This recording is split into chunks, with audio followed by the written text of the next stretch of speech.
Hello, everyone. Sorry if you've listened to me already today, or if you're going to again, I do apologise. But great to see you. I hope you like my 1980s graphics. If it can spin, why not? I found it quite soothing while I was making a PowerPoint at 11:30 last night. Rather than thinking about the content, I was looking at the spinning things. It was very exciting.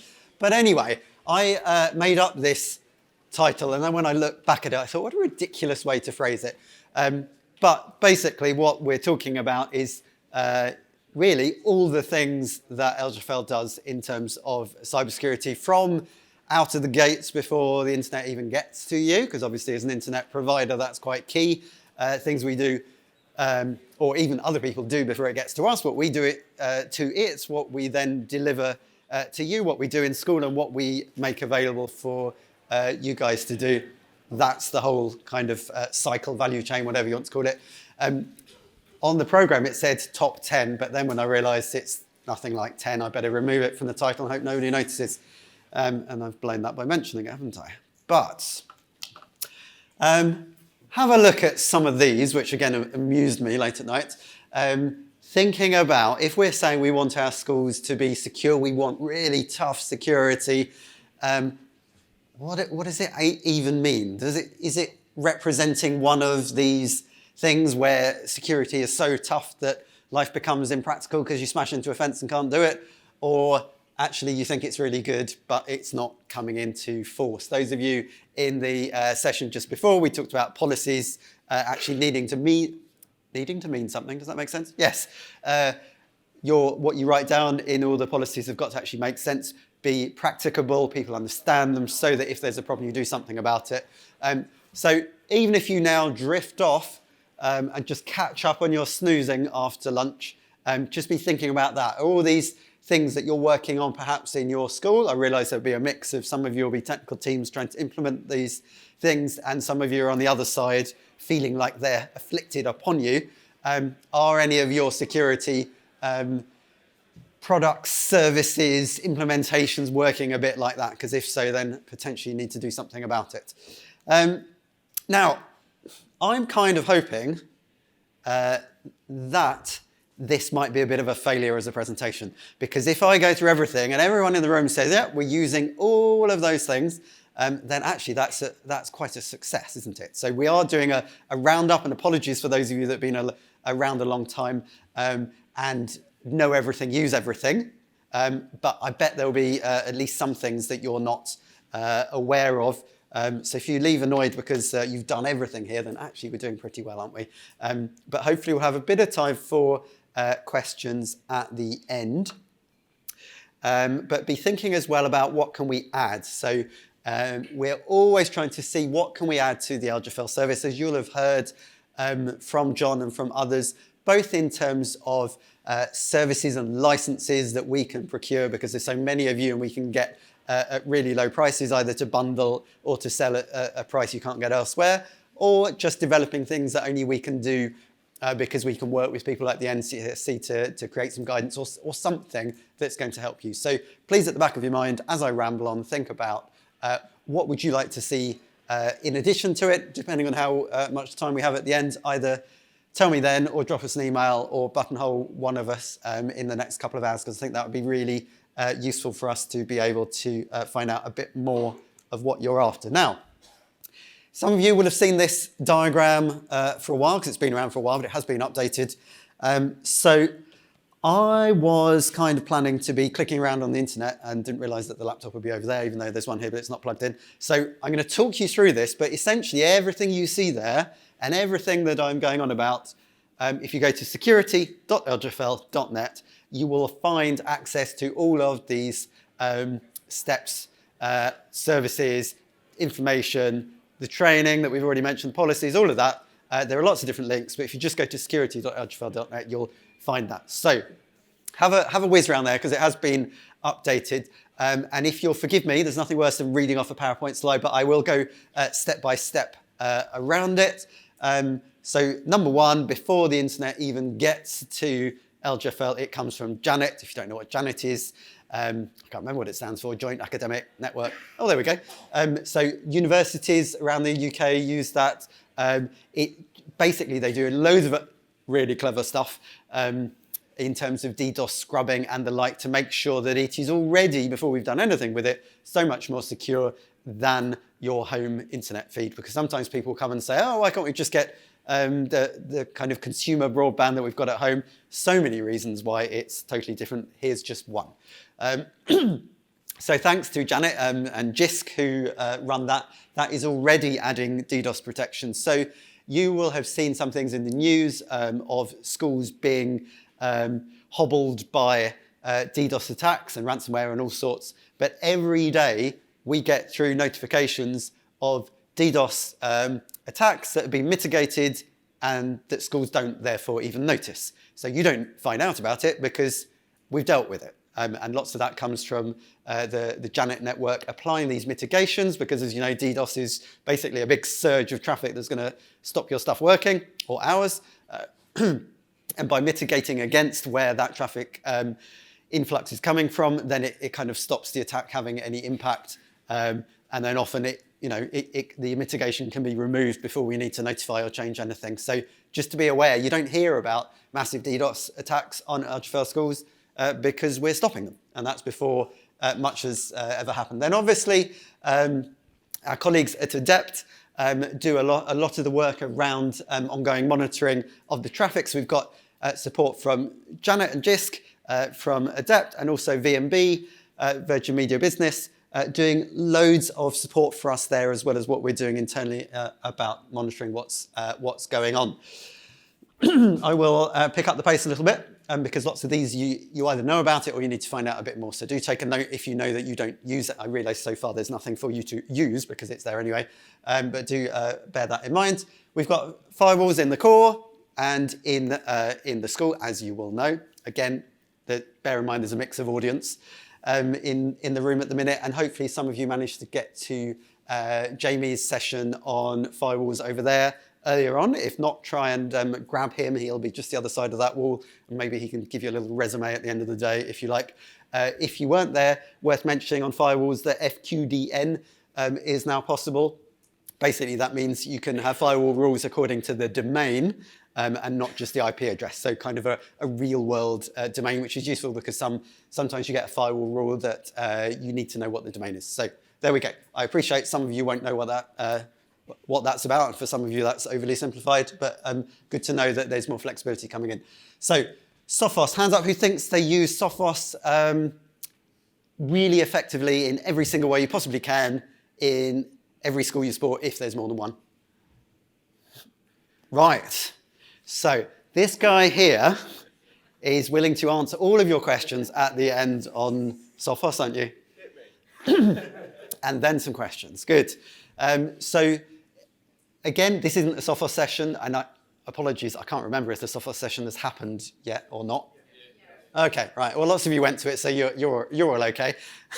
But it is worth bearing in mind that if you didn't go to that, you haven't checked your settings recently, there is an awful lot that you can be doing because if you just turned it on a long time ago, there are settings that you might need to tweak. Obviously, as they release new functionality, you can't just turn stuff on for every school because it tends to break stuff. Certain things you need to be aware of before you're going to toggle it, but in terms of best practice settings, if you have never looked at that, it really is worth doing so. So we've got the names of Sophos products have changed quite a bit over the while in terms of is it for the server or the workstation is, depending on how they look at it, doesn't really matter. You'll hear Intercept X, which is now the kind of global name for all the antivirus stuff. But bear in mind as well, there's Phish Threat for phishing simulation. And lots of schools sign up for it, but don't necessarily then ever use it. So that might be one to check out as well. So if you think you've heard that name vaguely, and I'm sure it's been signed up for, has it ever been used? Worth looking at. And of course, Sophos Home for staff personal devices. Anyone using that? Okay, and a smattering of hands. So if you go to sophoshome.lgfl.net, that will bounce you to where you need to go to get those licenses. So this is not school devices, it's just equipping your staff. They can have, I can't remember the number, but something like 5 different devices they can use for personal devices to have Sophos protection on it. It is in no way linked to the school, so it's not like you can't control it. It literally, they just get allocated a license. So you can reassure them, no, you can't see what they're doing. you don't know anything whatsoever. It's just the one you would get otherwise, but it's linked to your school's domain. So if they email from the school email domain, then we'll know it's there. So it's worth doing, because no matter how much you say to staff, please only use the school devices to do school work, sometimes they won't. So it's in your interest as well that they're not riddled with malware or being scanned in some other ways. And that so it looks like for a few of you that might be something worth looking at as well. I'm going to kind of hop around because I've got lots of other things to say. But Malwarebytes, if there's anyone that still thinks, oh, we've got Sophos, we don't need Malwarebytes, it's always good practice to have from different vendors. It does do slightly different things. Malwarebytes do, again, I think the session has already happened on Malwarebytes, so those of you that went to it will have learned a lot more. But it is very much worth checking you've got Sophos and Malwarebytes. Sophos has been around a lot longer in LGfL schools, so there might be some of you that haven't rolled out Malwarebytes. Please do encourage you to do that, and there are more products coming from them soon that we're working with them as well. It's basically another level. Currently, the key tool we have for it is remediation scanning. So you actively run a scan, whereas Sophos is chugging along all the time. The bit of Malwarebytes that most of you have got is for running active scans on it. So please do have a look at that. Meraki mobile device management. You know what that is, so I shan't tell you anymore, except for the fact that, of course, the more you manage your devices, the more secure you'll be. That's why it kind of fits into this presentation. And as with all these things, check out the website for the full details on it as well. We've talked about filtering. So obviously, we've got email and web filtering. And we talked a bit about that in previous sessions, so I'm not going to go back into it, but you do know about it. Hopefully, there was a fair bit of an update I gave just before lunch on School Protect or Web Screen in terms of our plans for the future, and we went through a bit of a roadmap. Key thing coming soon is decryption and all kinds of key things that you can do with that to filter a bit more effectively and more granularly to give more flexibility. So if you missed that, you can check the video, or if you email me, I can send you some of the slides if you wanted to find out a bit more about that, because that is quite key, but I don't want to repeat myself on it. But just finally, we've got training with Gareth. I know loads of you have already been. Laura this morning from NCSC talked about the NCSC training where you can do the training or watch the video. Gareth, my colleague, does that as a face-to-face, normally not face-to-face, screen-to-screen, if you like, live session, talking about how some of our products fit in with it as well. So if you haven't been on that, that's not a techie training, albeit anyone is welcome, but it is deliberately aimed at kind of senior leaders, business manager, that kind of role to just get to grips a bit with what do we really need to be looking at in that respect. Again, we've heard from NCSC a couple of times today, and some of those statistics that Laura was talking about at the beginning come from the audit we did with them, which we've repeated this year. So at the minute, we're just going through the slightly painful process of working with a statistician to find out some of the key things about how the picture has changed. So show of hands if you know your school took part in the security audit this year. It was a couple of months ago. Oh, not that many. Oh, okay. Well, there were 800 and something schools did take part. So we've got a really good spread of responses to try and find out what are the strengths and weaknesses of schools at the minute, what are they struggling with, what kinds of attacks have they suffered or been aware of suffering. And you can find out the last one at securityaudit.lgfl.net. But just to remind you, we are chugging through the work to release the new one. That will be in September when the next report comes out. But it's worth being aware we're doing some of this research to make sure we know what's going on. Great to work with partners like NCSC, but there will be more guidance coming from that. One of the key things that came out of the last report was NCSC was really keen that we look at, have schools got those trio of documents, the cybersecurity policy, the, I always forget them, what's the other one? The risk registers and incident response plan or cyber response plan or business continuity plan, could be called any of those. So those three documents, and we found that lots of schools might have two, but not three. And that was really something that NCSC wanted to stress was, it's a bit of a worry if you haven't got all three of them. So I think next slot, if you don't want to come and listen to me yet again, then Gareth is doing a slot unpacking that tool if you want to see some of those templates that's out there as well. Anyway, I need to move on.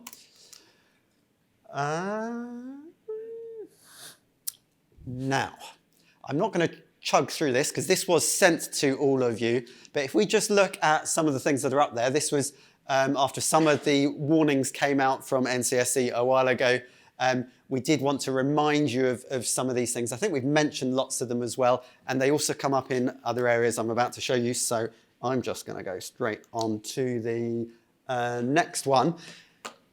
And just put that there, A, because I like a GIF and it amused me. But in terms of trying to engage your staff, so I've just rattled around all those things that some people will find interesting and some will not. But obviously, you'll often hear that the human in your organization can be the greatest strength or the greatest weakness. We can have all these processes and services, but if people don't understand things, that's where some of the back doors can be. So challenge for you to be thinking, or how can you get this kind of message over to staff about paying a bit more attention of what's going on in terms of passwords and phishing are the classic things we spoke about in the QA earlier that often staff will understand. But yeah, I'll just leave that with you because of phishing is the key thing that I've already mentioned, haven't I? Right. Did you see this warning? It was a while ago. But basically, I appreciate you won't be able to read the writing if you're at the back, but NCSE have been increasingly releasing warnings about attacks on the education sector. The chap from the DFE just before lunch in the Q&A was saying a lot of the time they are not targeted because you're a school, but because of the vulnerabilities that are perhaps being advertised within your school. So the various ways that you can support with that are some of the things we're talking about. The Security School Report, if you've not yet signed up for that, basically it gives you a scorecard. I just remembered I didn't do a slide on it, so you'll have to listen to me. Security School Report was in the session with Sophos earlier, so if you did go to that, you know about it. If not, look out for one of the red shirts out in the foyer in the tech marketplace, I think it's called that. And they can help you look at that. Essentially, a bit like a gas rating or energy rating on your washing machine. This tool does lots of the potential weaknesses that your publicly available networks might be advertising. So if you like, before hackers even need to hack, they can see lots of this stuff is available that you might have a weakness in 20 different areas. So it's something that you can do to make sure that those attacks that are not targeted on your school because your school is your school, but just because it's open, that's something that can help you as well as all the other training and things that we are talking about today. I know that most of you are either interested in this or you're a techie and you're interested in it. But hands up if you would say that your staff sufficiently care about cybersecurity or understand the extent to which it really is important. Oh, either I've phrased the question really badly or that's a lot worse than I thought. Okay, one person I think in the whole room. Okay, oh, wow, that's quite striking. We should do a survey. So just maybe, again, if I can give you a few things to try and help schools understand that. You know, schools understand schools. So just have a quick Google of ransomware attacks in the last year. I've just got a couple here. There's been some massive cases. I'm not going to talk you through them because we haven't got time. But if you just look at some of these cases, some of them really high profile, that actually led to closures. Imagine if that's going to happen. Your child protection data could become inaccessible, your registers, so you don't know who's in school. There's GDPR, of course, to be concerned about as well. But just generally, the functioning of a school. What school can work when there's a total outage? So imagine the internet disappears for a long time. You can't log on to any systems, even if you've got a backup line for it. I would suggest the challenge to you guys is to be thinking about, okay, how can we use some of these things, not to scare people, but just to get them to understand some of the basics? Because obviously we give lots of stuff to you to put into practice, but then the human side of it, lots of which will be governed by your policy. Again, check out the Elevate toolkit for some of the ways you can work through this, but the piece of paper in itself isn't going to change anything, is it? Now, there was a bit of mention of RPA in the Q&A panel that lots of you had even lots more questions about on a particular aspect, and we're not going to go there now because we've not got time. But it is worth mentioning, because I know lots of schools will use RPA. Give us a wave if you use RPA. It's a group insurance for all sorts of bits. You might not know, and maybe you do actually use it without being aware. But I thought it was worth putting up that even if you're using it, and it's brilliant, I wouldn't say anything against it because of all the different areas you get covered by. If you look at the top, one particular loss in terms of cyber cover, 250,000, probably isn't that much, is it really, in the grand scheme of things if something goes catastrophically wrong. So again, not to panic you, but just kind of really stress that even if you've got these systems, we really need to be as tight as we can in different areas. And if someone's saying, oh, we're insured if something goes wrong, it's not as simple as that. As I reeled off all the data that you might lose or not have access to that's going to stop you being able to look after children, keep them safe, that kind of thing. But we're going to quickly rattle through the conditions of cover because that's something that people keep asking us about and are concerned about. One of them is a bit controversial, and I'm going to skip through that. But in terms of backup, this is a key one that you need to be thinking about is backups. Now, offline, this is something that I was hoping we could delve into with DFE. I don't know if they're in the room. They're hiding as they are. Okay, well, I was going to try and ask them because some of the wording is a bit interesting. But in terms of backups, there's a few different steps in there that I'm not going to go into, but I would suggest that you have a look at it. But I just wanted to link these to some of our services. So Grid Store, if you don't already use it, it's a backup where we have a certain amount that we give to you. And I know there are loads of other products out there and lots of you use different ones. It's just worth checking up on your backups, that they're running on the things that you want, that everything is in place, that they are working. Because imagine the backup stopped working a year previously and isn't doing its daily or hourly or minutely thing, then that's going to be a bit of a crisis. So could be on the to-do list to check that, couldn't it? Another condition is to do the NCSC training. So as I mentioned, we do that. You can find that on our training portal. And Cyber Alarm is the one where there are quite a few questions on, and we don't run it, so I can't really answer those. But the key thing in terms of the conditions is about registering. So if you're concerned about that, if you heard any of the things before, registering is the key thing. There's some changes being made at the minute. If you do want it implemented, it is possible for us to do that for you. If you've got no idea what it is, it's essentially using firewall logs to send them off to the Met Police Department that is kind of scanning them for extra vulnerabilities and then giving you alerts on them as well. But it was mentioned just before lunch. I just added this highlight that registering is the condition. If you do then decide to install, you can do that by simply asking us in a support case, and then we can carry on that conversation. But actually, the turning it on is very straightforward. And then the final, fear not, this is the fourth of four of those conditions, is cyber response plan, which, as I said, could be business continuity, could be disaster recovery, whatever you want to call it. And that's the fourth of the four. And I just thought it'd be useful to highlight to you how we have got a response to these as well. And of course, others are available. But we'd love you to look at, to use. Lots of work's gone into there, working with different schools to test them as well. If you've got any feedback on any of these things, but in particular the policy template, because we want to keep evolving them and adding things to them, do download them. Even if you use another template, have a look and think, oh, that's a bit different. It might give us ideas or you ideas. We'd love to hear a bit more from you on that one. Right. I think we've already talked about that. A quick reminder of some of the products that I've whizzed through. But I think I've got about 2 minutes. 3 minutes, hurrah. I might let you out a whole minute early.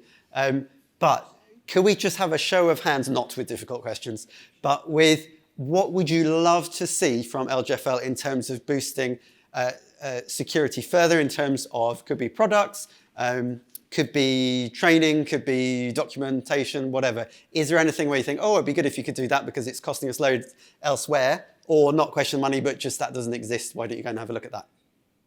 Any suggestions? Training. Remote monitoring of pupils using applications. So you've got the filtering monitors there, web activity, but what they might be typing in a safeguarding part. Yep. Absolutely, and lots of you will have heard me mention that lots of times over the last couple of years. It has not gone away. It's been a bit involved and complicated, but we are still looking at that. I appreciate that lots of you have gone elsewhere, that you've invested in things yourself. We have got a couple of monitoring providers outside today, Securus and NetSupport, so I do encourage you to go and have a word with them. Plenty of others out there. We've not given up on it, but I appreciate we can't offer you anything at the minute. I would love to. I cannot tell you how much I'd love to, and we will, but equally I can't offer you a timescale of it being particularly quickly either. So we purchased something recently called Ransomware or by Rico, and basically what it does is it scans your shares, and if any files being changed, they will lock it down. And it does it on Google as well. It will disable the account, the machine down as well. So rather than installing client, it's clientless, so I thought maybe that might be good. Okay, a product called Ransomscare, I think. Ransomcare. Oh yeah, best not scare.